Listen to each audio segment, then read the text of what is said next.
7 de enero de 2014. Esta es la hora de la verdad y estos son temas y asuntos que trataremos en la grata compañía de ustedes durante las próximas horas. Dice la Comisión Económica para América Latina, una organización del Banco Mundial que tiene su sede en Chile y que es la organización más autorizada en temas económicos en el continente, que el peor desempleo en América Latina, el más grave, el más alto, lo tiene Colombia. Las cifras al descubierto. La CEPAL no le cree a las cifras de Santos, en las que no cree nadie. El famoso empleo no remunerado, el empleo por cuenta propia, todas las mentiras del DANE quedan al descubierto por la CEPAL. Tenemos los peores niveles de empleo en todo el continente americano. Al mismo tiempo, Colombia se endeuda, y se endeuda de manera muy grave. El año pasado, en el 2013, a septiembre 30, el endeudamiento público y privado iba creciendo en un 13%, para llegar a 90.000 millones de dólares. El gobierno se endeuda para repartir mermelada. Parte de la mermelada es la deuda pública externa. Y los particulares se endeudan porque le siguen apostando a la revaluación del peso colombiano. Lo más barato que hay en el mundo es para un colombiano endeudarse en el exterior. Ahí están las cifras, ahí está la verdad. Óscar Iván Zuluaga, candidato a la presidencia de la República por Uribe Centro Democrático, exige garantías. No las tiene. El Consejo Nacional Electoral se une para impedir que el uribismo se identifique en las urnas. A los uribistas los persiguen con fusil en mano en muchas regiones del país. En muchas otras, los uribistas ni siquiera pudieron recoger firmas. La persecución de los violentos, de las FARC, es decir, de los amigos del presidente Santos, que ahora libra una nueva batalla. Lo mismo que en el año 1991 y con el mismo personaje, la batalla de la extradición. En el 91, llevado de la mano de Pablo Escobar, Humberto de la Calle Lombana acabó la extradición a los Estados Unidos en la Constitución de ese año, del 91, como condición de los narcos para aprobar la Constitución. Hoy, 22 años más tarde, llevado de la mano de otros narcos, los narcos de las FARC, pide también acabar la extradición. Las primeras palabras sobre el tema las pronunció Alfonso Gómez Méndez, desde luego con el beneplácito de la Calle y con el beneplácito de Santos. A Timochenko hay que darle gusto en todo lo que pide. Ahora será negar la extradición con los Estados Unidos. En punto a escoger, quedémonos con Márquez y con sus bandidos amigos y peleemos con los Estados Unidos. La declaración del presidente Uribe para el año 2014. Las cifras verdaderas. El presidente Uribe dejó las cosas en su punto. Debemos llevarle a todos nuestros oyentes una nota triste. Falleció un gran colombiano, Mario Calderón Rivera. Qué pulcritud en la conducta, qué altura en el alma, qué nobleza en su conducta. Un príncipe de la conducta fue Mario Calderón Rivera. Hizo política, siempre noble, siempre alta. Fue servidor público, con cuánta entrega, con cuánto tesón. El último cargo que recordamos que ejerció fue el de presidente del Banco Central Hipotecario. Mario Calderón Rivera nos dejó. nos deja su ejemplo, el mejor de los legados. Ahora aparece el registrador del Estado Civil de Bogotá diciendo que las elecciones para la revocatoria del mandato de Petro serán el 2 de marzo. De manera que a preparar en simultánea dos elecciones, las del 2 de marzo para revocar a Petro y las del 9 de marzo para elegir senadores y representantes, para elegir Congreso de la República. Lo único que nos salva de este cataclismo electoral es una resolución del Procurador General de la Nación confirmando la que ya se dictó para revocar el mandato de Petro. La propaganda negra sobre diálogos de paz, a lo que se refiere el presidente Santos. No hay ninguna propaganda negra. Cuanto se ha dicho ha tenido generosa confirmación en los hechos. Parece que esta semana se protocoliza uno de los actos más bochornosos del Consejo Nacional Electoral. La prohibición de que el uribismo se identifique en las urnas con Uribe. El Consejo Nacional Electoral, recordémoslo otra vez, está elegido por los partidos políticos representados en el Congreso y en proporción en que tienen esa representación. Y ellos, es decir, los contradictores de Uribe, toman esta decisión estrafalaria. Pobre democracia colombiana. Pero qué miedo le tienen a Álvaro Uribe. Todo esto es pavor.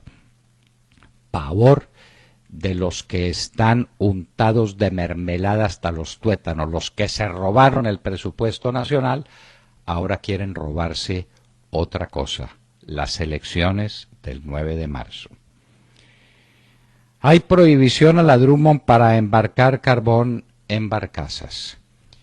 Tenían plazo hasta el 31 de diciembre para hacer las obras que le permitieran el embarque directo del carbón. Ahora ya no podrán embarcar en las barcazas. Parece, es la versión que ya toma las más duras características de verdad, fue que Kim Jong-un, el pequeño déspota de Corea del Norte, hizo matar a su tío con perros bravos y en presencia de su alto mando militar. Eso, de ser cierto, que pese que es cierto, es uno de los hechos más horrendos que hayamos podido mencionar en la vida. Nunca oímos una cosa parecida en este tiempo que corre. Pero lo más grave es que un sinvergüencita que es capaz de una cosa de esas, también es capaz de tirar una bomba atómica. Si eso es así, que se prepare el mundo.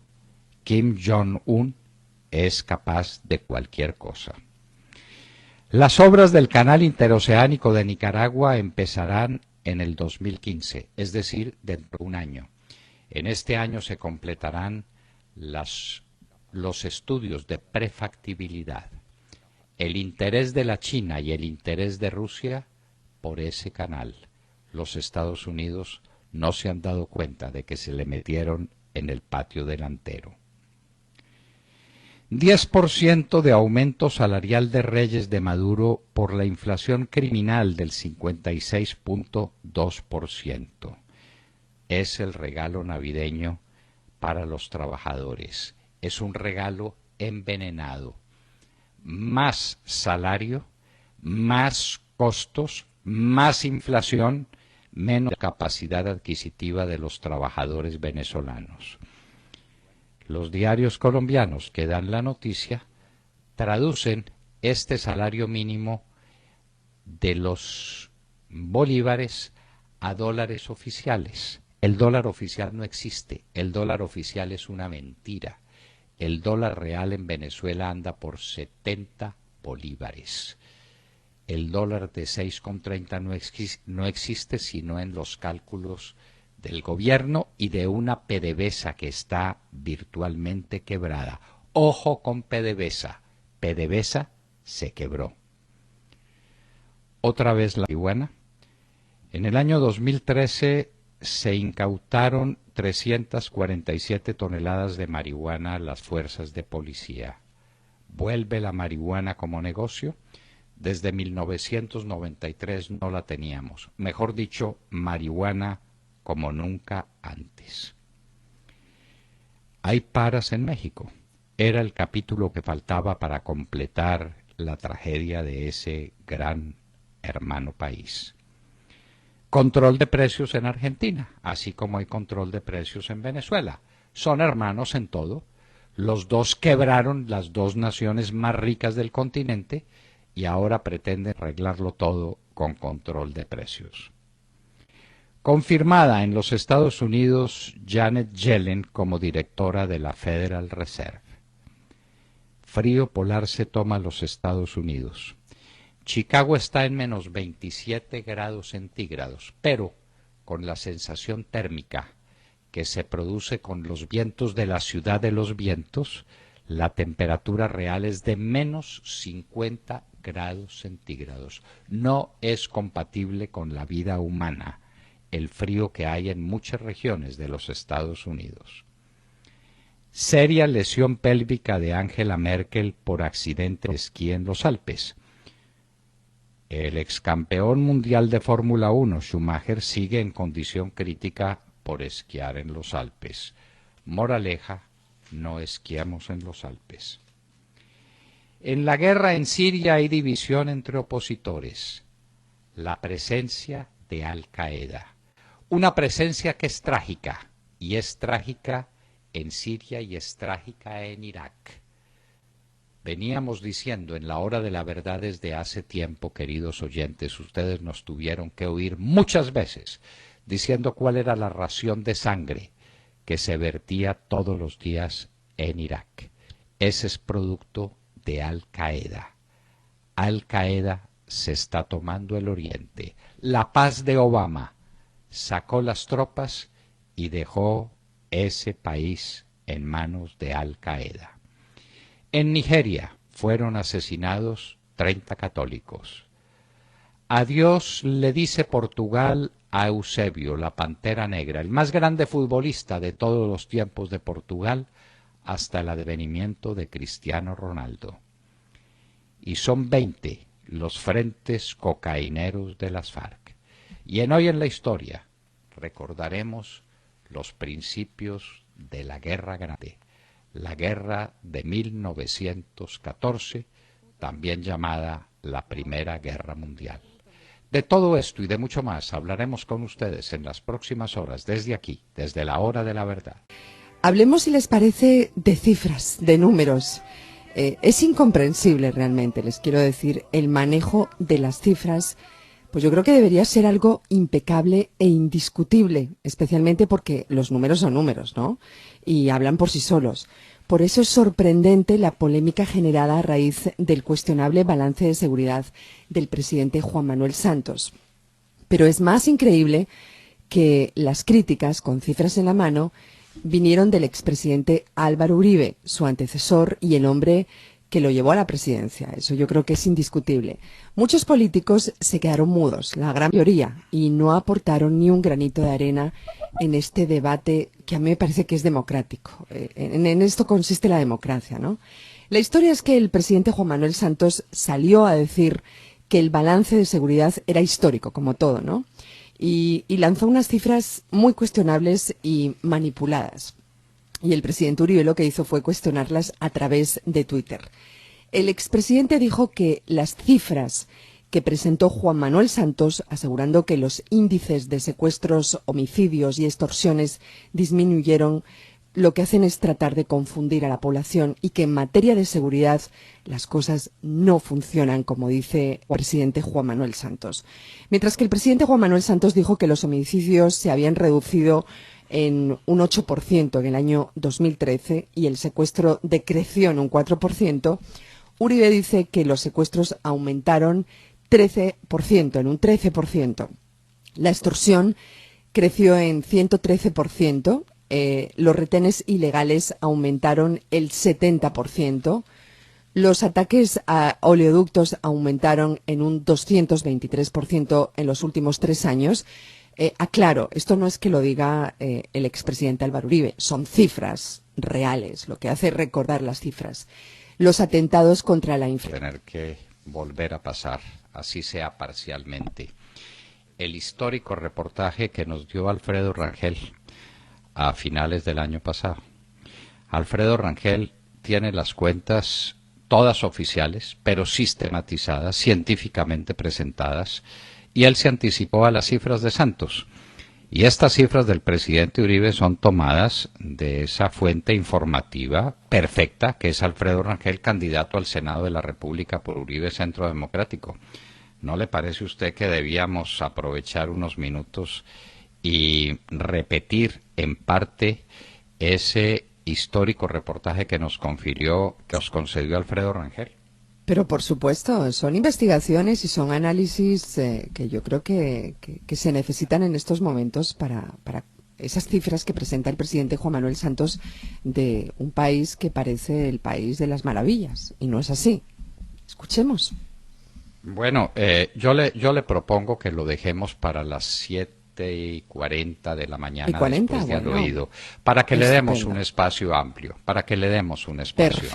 Perfecto. Porque ahí queda cancelado el debate. Lo de Alfredo Rangel no son suposiciones ni son cifras de él, son cifras oficiales, oficiales que toma Alfredo Rangel, las sistematiza y las presenta, y nos las presentó en un reportaje histórico. Y muchas personas nos han llamado a pedirnos que lo repitamos. No lo vamos a repetir íntegramente, es extenso, pero vamos a repetir una parte a partir de las 7:40 de la mañana, si le parece. Además, los porcentajes de aumento, por ejemplo, en ataques a oleoductos y ataques contra la infraestructura energética en general, son gigantes. Estamos hablando de 129% en el tema de la infraestructura energética. No es cualquier cosa, es una cosa muy grave, muy seria. Por eso, es histórico, ¿no? Por eso, todo el tema de las extorsiones, todo el tema de los ataques a las poblaciones, todos los temas centrales están sistematizados por Alfredo Rangel con cifras oficiales. Y así se cierra el debate y no discutimos boberías, de manera que el presidente Santos diga de dónde saca esas informaciones, que contradicen las informaciones oficiales que presentaremos en la voz de Alfredo Rangel. William Calderón. Doctor Londoño, buenos días Colombia. Gracias por invitarnos a sus hogares y a sus vehículos. Hoy es martes 7 de enero del año 14, son las 6:23.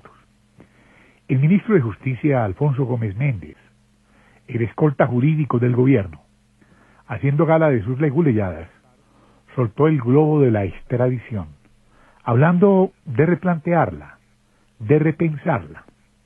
En este escenario, del que no es ajeno el hoy vocero del gobierno en Cuba, Humberto de la Calle Lombana, pues quien promovió el mismo tema hace 22 años, al calor de la Asamblea Constituyente, para darle gusto al narcoterrorista Pablo Escobar en el gobierno del eslabón perdido, el mismo de César Gaviria.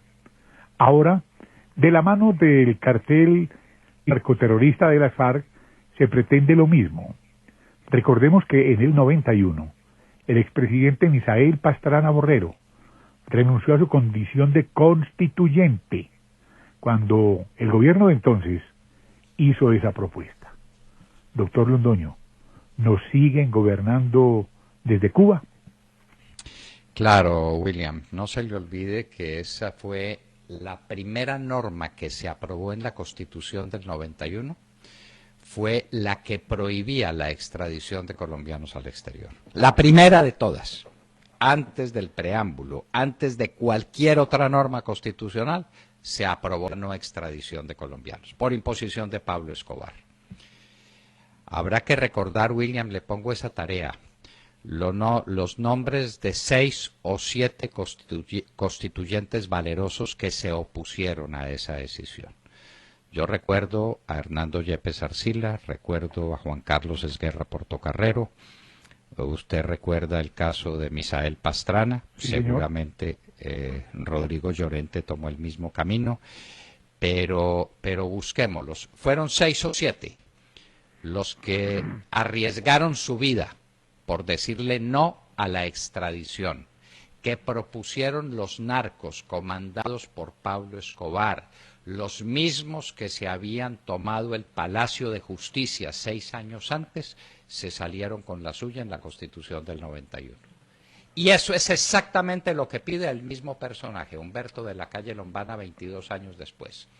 Que no haya extradición para que las FARC hagan la paz. De manera que la no extradición es parte de las exigencias de las FARC en Cuba. Solo que de Cuba saltan a Bogotá, la repite Alfonso Gómez Méndez, que fue personaje que también tuvo que ver con la no extradición de colombianos en el año 91, y entonces ahora las cosas, la historia se repite, William. Sí, señor. El eterno retorno de las cosas del que hablaba Federico Nietzsche, ¿no? Sí, señor. Las cosas vuelven y estamos exactamente en lo mismo de entonces. Lo mismo que antes. Exactamente. Bueno, William, y compartimos su pena por la pérdida de un gran amigo, Sí, señor. la pérdida de Mario Calderón Rivera. Un gran amigo, un gran señor, un gran caballero de la política, un gran caballero de todas las campañas cívicas de Caldas, un hombre extraordinariamente significativo que se fue como vivió, en silencio, tranquilo, sin hacer alarde. Así vivió y así murió Mario Calderón Rivera. Lo siento mucho porque sé del inmenso afecto que usted le tenía, que usted sabe que era bien compartido por mí Sí, y señor. por todos cuantos conocieron a Mario Calderón Rivera, porque conocerlo y respetarlo y admirarlo eran siempre una sola cosa. Bueno, William, entonces nos vamos ahora con Jessica López. Hola, muy buenos días para todos. 6:28 en la mañana. Los saludo a los oyentes con un cordial saludo, un saludo muy especial para ustedes. Y les cuento que amanecemos este martes contándoles que hoy el país que preocupa en el campo internacional es Irak, donde el año pasado murieron 8.000 civiles según cifras reveladas hoy por la ONU. Decimos que preocupa a Irak por el motivo que tanto repetimos aquí en el año 2013. La violencia está marcando la parada allí, principalmente por los hechos condenables que emprenden grupos islámicos relacionados con Al-Qaeda, la organización terrorista que hoy en día vuelve a hacer temblar a más de uno, entre ellos, por supuesto, al presidente Barack Obama. La prensa de Medio Oriente, les cuento, reporta en este preciso momento que este 2014 inicia en Irak con más de 250 muertos. Indica, por otra parte, que los insurgentes se vienen tomando edificios públicos, mezquitas y prisiones de la provincia de Anbar, aprovechando el descontento de la población de esa región sunita con el gobierno chiita de al-Maliki, un hombre que para muchos es un incapaz, un arrodillado y sobre todo una marioneta del régimen iraní, también chií como él. El descontento entre los sunitas al que pertenece el régimen de Al-Qaeda es claro, ha aumentado en los últimos años según hemos venido reportando aquí en la hora de la verdad. Los sunitas, para que ustedes tengan presente, son minoría en Irak, se sienten excluidos de las esferas del poder y por supuesto se sienten un objetivo de las fuerzas de seguridad de ese país. Por eso dicen que llegó su momento, llegó el momento de hacer sentir su voz y de demostrarle a la administración Obama, al señor al-Maliki, el presidente de Irak, y a naciones como Irán, que ellos no son unos pendejitos, como decimos aquí en términos coloquiales, sino unos extremistas que pueden poner a tambalear no solo a Irak, sino a varias regiones del mundo, entre ellas, por supuesto, Medio Oriente. Bueno, no olvide que Sunita era también el tirano de Irak que fue ahorcado por sus campañas contra los kurdos. ¿Lo recuerda? Claro. ¿Verdad, Jessica? Sí, eso es un dato que tenemos que tener muy claro. Sí, señora. Los Estados Unidos le declararon la guerra a ese hombre porque supuestamente tenía bomba atómica y tenía armas de destrucción masiva en su poder, lo que no fue cierto. Lo que era cierto es que era un tirano atroz que a nombre y por cuenta de unas minorías gobernaba tiránicamente todo el país. Ahora, el país supuestamente está gobernado por los chiitas, que son la mayoría, pero son los sunitas, otra vez los que vuelven a encender la mecha de la guerra en un país que no necesita mucho para que se encienda. Y los Estados Unidos se fueron porque ya dejaron a Irak en paz. Esas son las paces de Obama. Obama retiró las tropas americanas y desde el primer momento lo dijimos. Aquí se da una nueva guerra. Y se destapó. A finales del año pasado recordábamos todas las muertes que se producían en Irak. Saddam Hussein, que era el nombre de ese tirano al que nos hemos referido varias veces, Hussein tenía dominado todo por la fuerza, a través de un despliegue de terror y de unos actos de crueldad inenarrables contra la población chiita y contra los kurdos, y por eso fue ahorcado después de ser capturado por las tropas norteamericanas. La situación en Irak es gravísima, con Al Qaeda de la mano, y entonces ahora ¿quién podrá defendernos? Irán, que también tiene población mayoritaria chiita, vendría en ayuda de Irak, del gobierno de Irak, gravemente amenazado por Al Qaeda, el mismo que le está haciendo oposición a Bashar al-Assad. Es que el cuadro, el mosaico de los odios, de los rencores, de las rivalidades tribales en el Oriente es muy difícil de conformar y de explicar. Sergio Gel. Doctor Londoño, muy buenos días para usted y para todos nuestros oyentes. Pues hoy amanecemos pendientes de noticias que llegan desde Santiago de Chile y más precisamente de la CEPAL, la Comisión Económica para América Latina y el Caribe, una de las 5 comisiones regionales de Naciones Unidas que en su último informe de desempleo revela que hay una gran contradicción con las cifras del DANE, las que aquí hemos llamado las cifras del hombre de las barcazas cuando estaba el señor Bustamante y que ahora llamamos las cifras Perfetti. Pues bien, según la CEPAL, Colombia es el país de América Latina con el mayor desempleo de 2 dígitos, una tasa de 10,6%. Además, el único país de la región con desempleo de 2 cifras.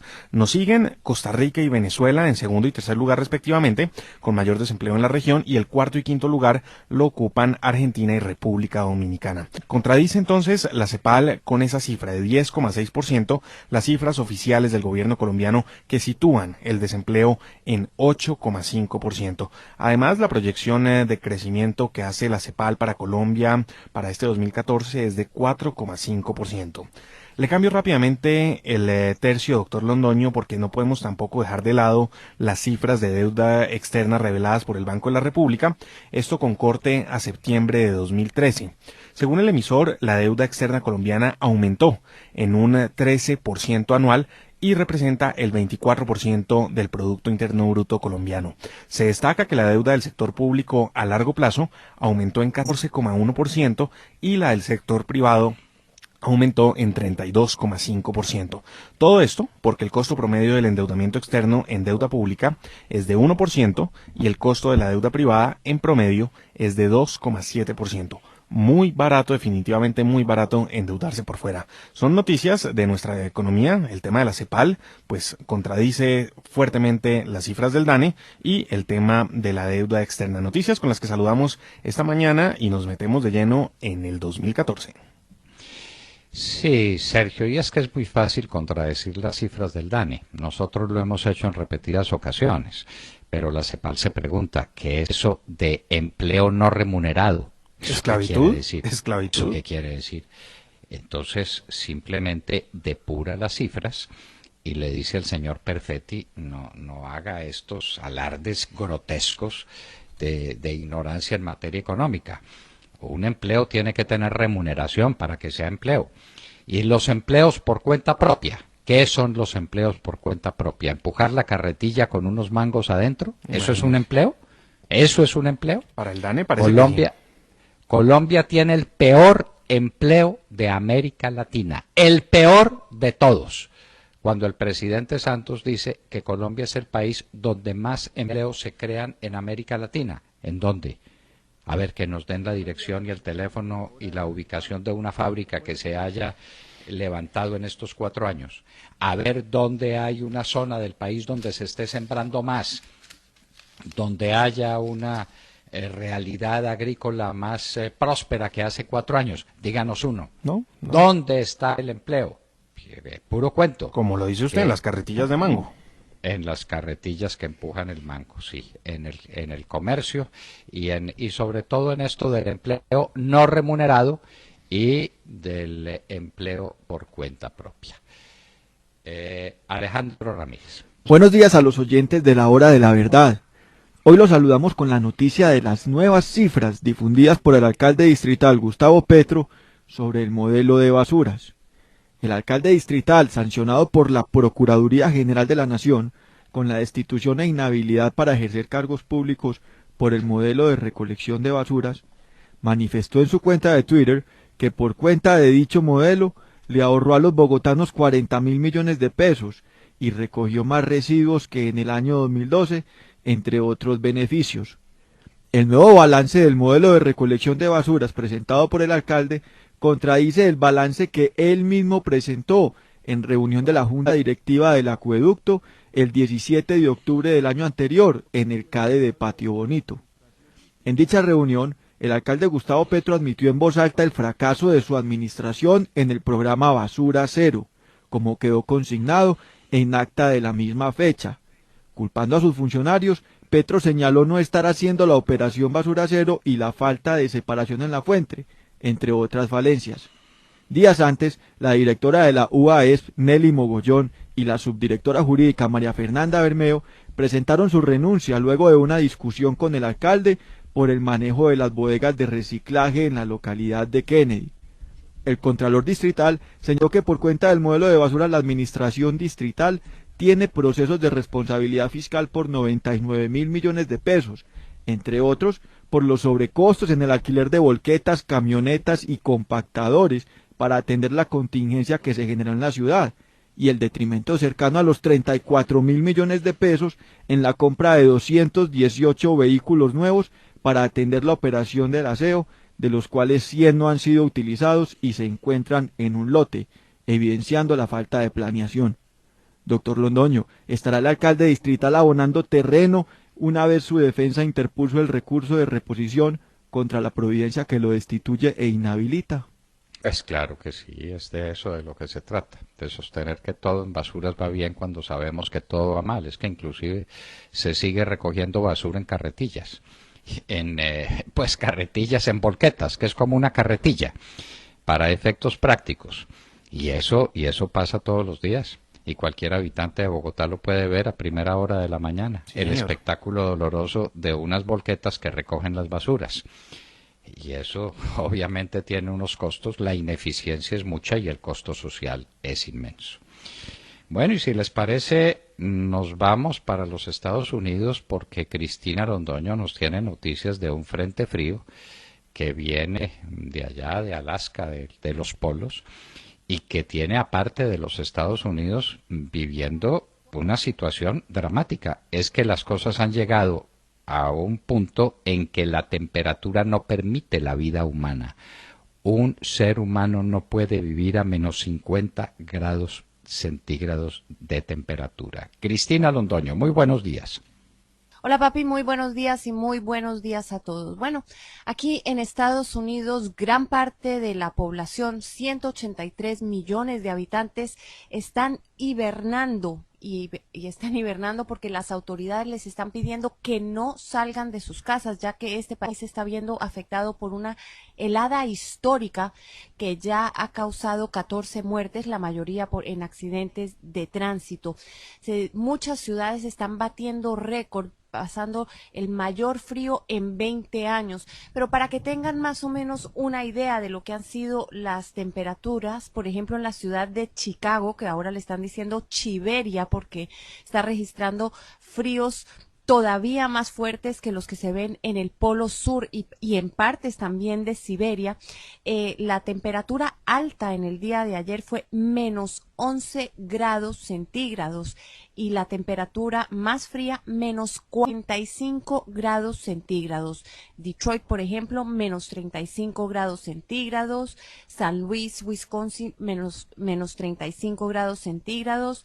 Y International Falls en Minnesota, menos 48 grados centígrados, y todo esto es en Celsius, es menos 55 Fahrenheit.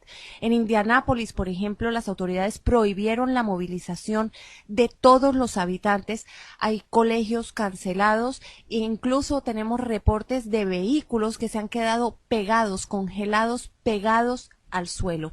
Las autoridades estaban diciendo que en Estados Unidos ayer la temperatura promedio fue de 17.2 grados Fahrenheit. ¿Qué quiere decir esto? La temperatura promedio de los Estados Unidos en el día de ayer fue de menos 8 grados centígrados. Una gran preocupación son las decenas de miles de personas en el medio oeste del país, en el corazón del país, alrededor de Chicago, que se han quedado sin electricidad. Ha habido varias partes en que han movilizado a la Guardia Nacional para que vaya a sacar a estas personas de sus casas. También, para que tengan una idea, los expertos están diciendo que estas ráfagas heladas extremas pueden congelar una piel expuesta en menos de 5 minutos. Esa es la preocupación. ¿Qué está causando esto? Los meteorólogos lo llaman un vórtice. El vórtice polar. Dicen que es cuando la circulación de vientos altos en la atmósfera, que normalmente circunventan el polo norte, se desvían, hay una distorsión en estos vientos y bajan y afectan al hemisferio norte de los Estados Unidos. Entonces, para hoy todavía se esperan temperaturas gélidas, sigue aumentando esta preocupación, mucha gente en sus casas, las autoridades pidiéndole a la gente que por favor no salga, y una de las grandes consecuencias y de las consecuencias que han afectado a todo el país es que unos 9,000 vuelos se han visto cancelados en los últimos 4 días, otros más están siendo afectados por grandes retrasos. Las aerolíneas dicen que simplemente no dan abasto y que esto no es cuestión de días, de que mañana se vaya a resolver, sino que podría tomarles días o hasta una semana poder volver a que los vuelos estén en orden y poder hacer que la gente regrese a sus casas. Mucha gente que se quedó estancada y no ha podido regresar de sus vacaciones. Bueno, y este frío también hizo que muchos senadores no estuvieran ayer en la votación para confirmar a la nueva presidenta del Banco de la Reserva Federal, que se llama Janet Yellen. Tiene 67 años y es la primera mujer que va a ser presidenta del Banco Central de los Estados Unidos en su historia, en sus 100 años de historia. Ella ha sido una importante promotora de las políticas que han ayudado a revitalizar la economía aquí en Estados Unidos por medio de la compra de bonos masivos y también manteniendo las tasas de interés en niveles históricamente bajos. Los analistas dicen que el mayor reto que va a enfrentar Janet Yellen va a ser ir acabando con esas políticas de revitalización de la economía en que el gobierno estaba totalmente involucrado en esta compra de bonos, manejando las tasas de interés y de alguna manera manteniendo la economía de maneras ficticias, según dicen algunos analistas. Pues su reto va a ser ir acabando con esas políticas sin generar nuevas crisis económicas y sin que se generen nuevas burbujas económicas que puedan llevar a una nueva recesión. Entonces, con ese frío, Janet Yellen, va a tomar posesión el 1 de febrero. Pero con esas temperaturas heladas y con este frío monumental e histórico que está afectando a los Estados Unidos, me despido y vuelvo contigo a los estudios, papi. Que tengas muy buenos días. Ojalá estén muchísimo más calientitos allá. Buenos días para ti. Buenos días a todos. No cabe duda, Cristina, que estamos más calienticos. Aquí en Bogotá ha habido unas temperaturas muy agradables en los últimos días después de un fin de año muy lluvioso. Pero imagínense ustedes, menos 50 grados de temperatura. Se congela físicamente el ser humano. En 5 minutos puede quedar completamente congelada la piel. Es de ese tamaño el problema en los Estados Unidos y es gran parte del país la que se encuentra sumergida en esta especie de masa polar que se ha desplazado hacia el continente de los Estados, hacia el continente norteamericano. Esa puede ser la situación que nos refleja Cristina Londoño.